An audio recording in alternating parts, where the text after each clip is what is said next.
to the August 5th, 2025 City of Oshkosh Plan Commission meeting. We're glad you can join us. I see we do have a quorum.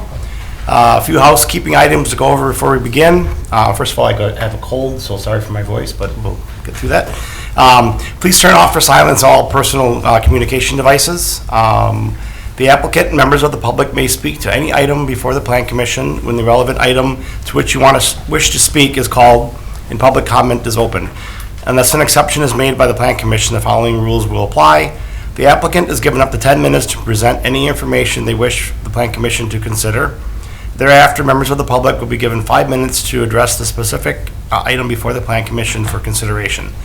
Members of the public may speak once per called agenda item unless a Plan Commission member requires clarification or wishes to ask a question. Questions and statements from the audience will not be considered. Only statements from the podium after your stated name and address and within the allowed time constraints are taken into consideration. After all community members have had the opportunity to speak on a called agenda item, the applicant will be asked if they have a final statement for the Plan Commission, and then the Commission may take action on the agenda item. The Common Council has adopted rules of decorum for city boards and commissions, including the adoption of a civility pledge. No person shall personally attack a board member or a commission member, city official, staff, or any other person.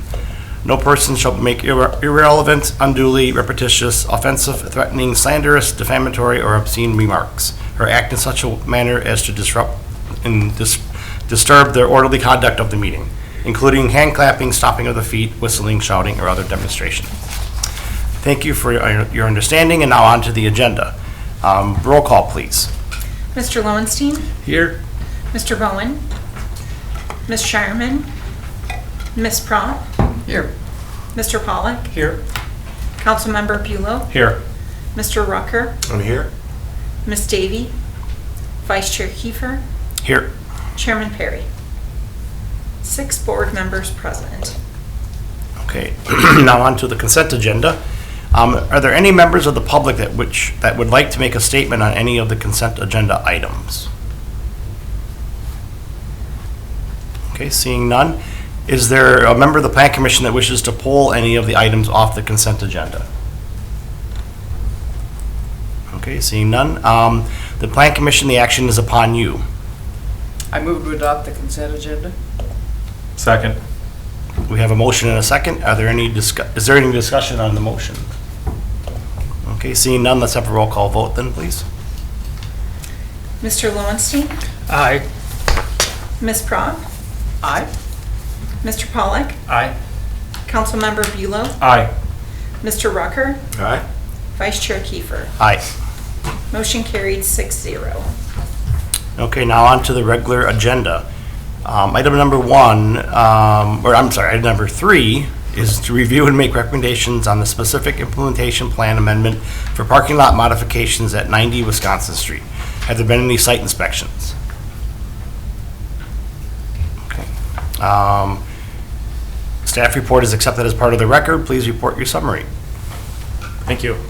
All right, so as stated, this is for a specific implementation plan amendment for parking lot modifications at 90 Wisconsin Street. Up on your screen there is a image of the surrounding zoning and where the subject site is located. For some background information here, the subject area that we're talking about today lies within the common area of the Radford Square condominiums.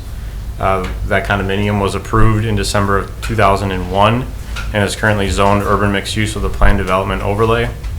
The common area is approximately 2.42 acres in size and consists of parking stalls, drive aisles, pedestrian walkways, and green space. Radford Square condominiums contains multiple different commercial businesses such as Prospera Credit Union, Jimmy John's, Big Apple Bagels, and others. The subject site is bordered by 3 frontages, Wisconsin Street on the west and Pearl Avenue on the northeast, and then Marion on the southeast.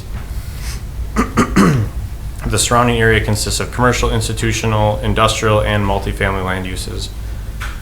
For some more background information here, on October 8th of 2002, the Common Council did approve construction of a restaurant building on the southern end of the subject site. That's what we know today as 30 Wisconsin Street as Parker John's Restaurant. The plan development was amended again in September of 2003 to allow additional restaurant parking spaces, and again in 2021 to allow for some accessory buildings in the condo common area behind 30 Wisconsin Street. Some of you may remember that. Additionally, in 2007, a conditional use permit was granted to install an EMC sign at 90 Wisconsin Street, and in 2008, a revised CUP was approved for a new driveway off of Pearl Avenue. That was in coordination with the reconstruction of Wisconsin Street because they lost this access here, if you're going this way.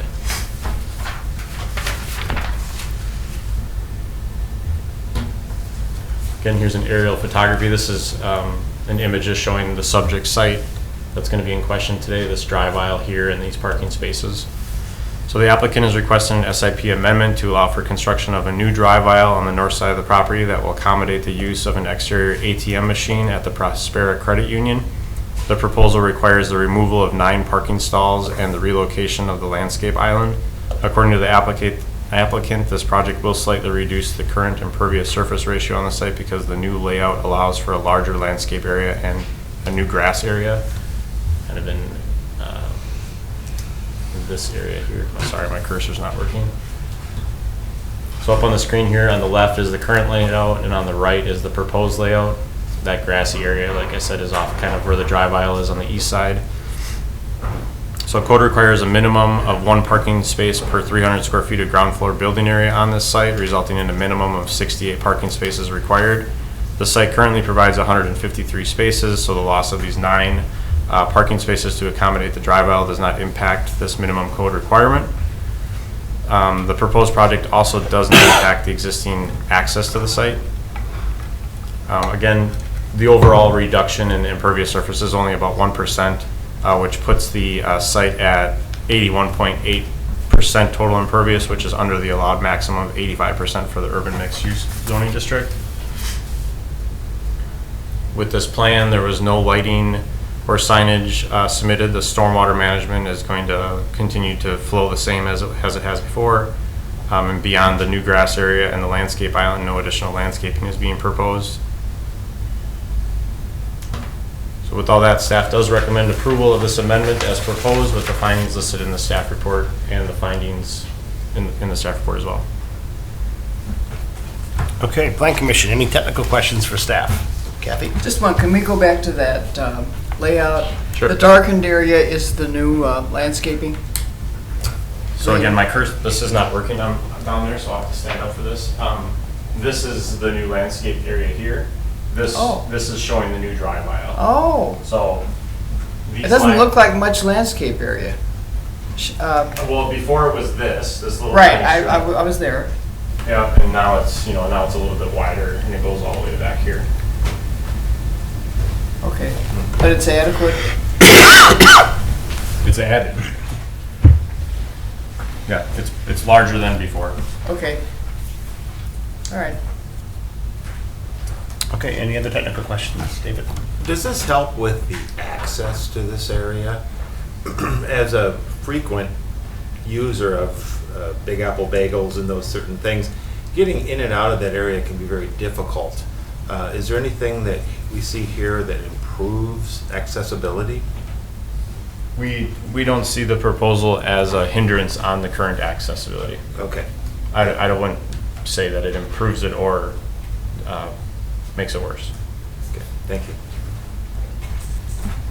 Any other technical questions? Okay, seeing none, I'm going to open up this item for public comment and request a statement from the applicant. If so, approach the podium and state your name and address for the records, please. Is the applicant here? Tim Carlson, 620 North Glendale, Appleton, Wisconsin.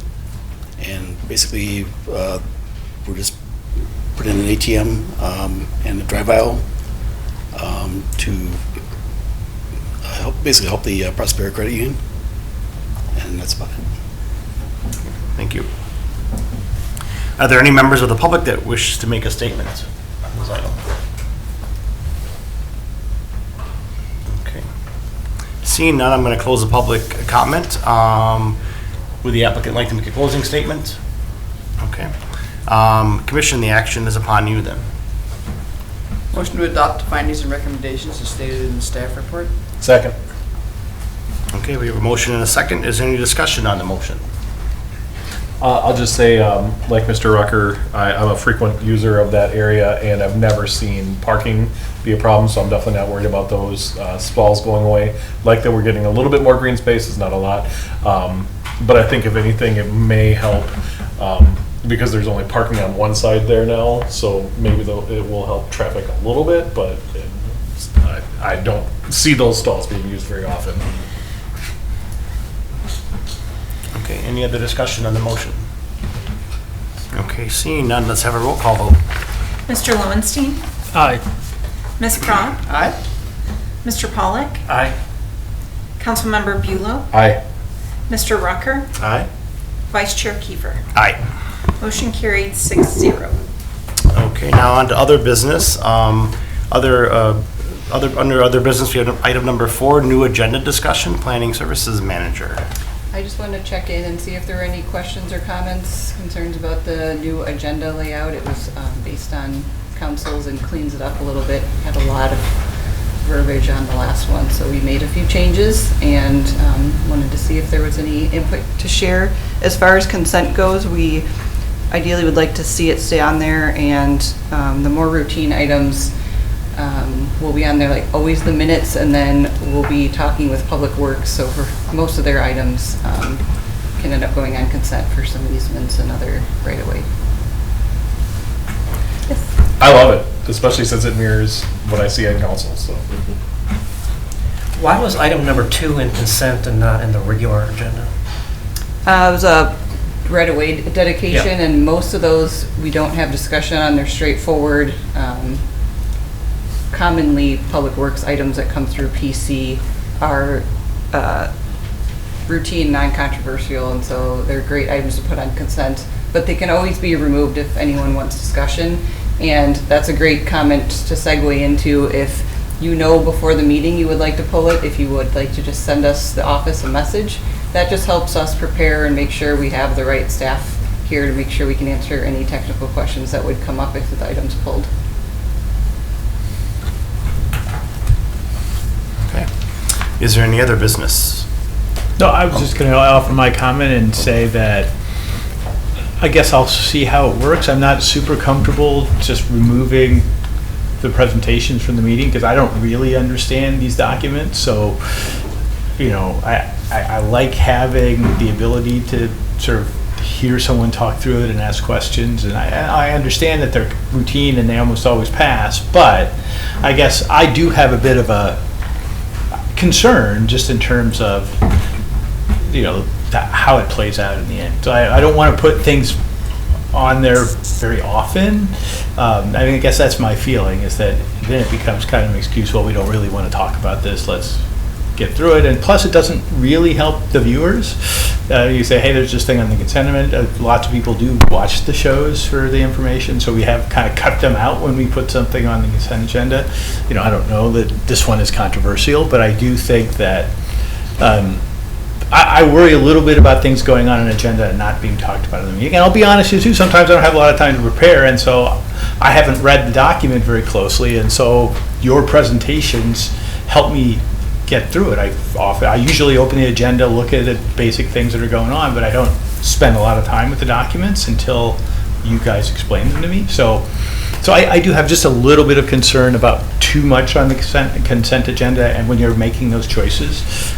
So that's just my concern about that. I don't want to lose some of the information that I get from the meetings just because we want to speed things up and I don't think the intent's to speed it up, just if some things are required to go through statute and if they meet all the conditions. And right now, we're only really looking at a few public work items and minutes, but your feedback's always welcome, and I thank you for that. And if there are any items that you see go on there, your feedback helps us know what to keep on the regular agenda.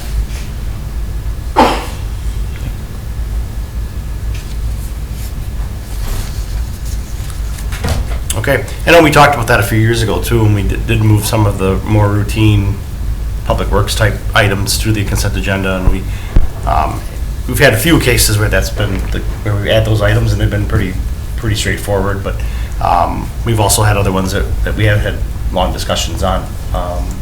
Or even if it was just for clarification purposes, we still had good discussions on those items, so we'll have to kind of pick and choose what goes on that consent agenda, maybe a little bit. Okay, is there any other business then for the commission? Okay, seeing none, the next item on the agenda is adjournment. Move to adjourn. Second. Okay, we can have a voice vote. All in favor, say aye. Aye. We are adjourned. Thank you.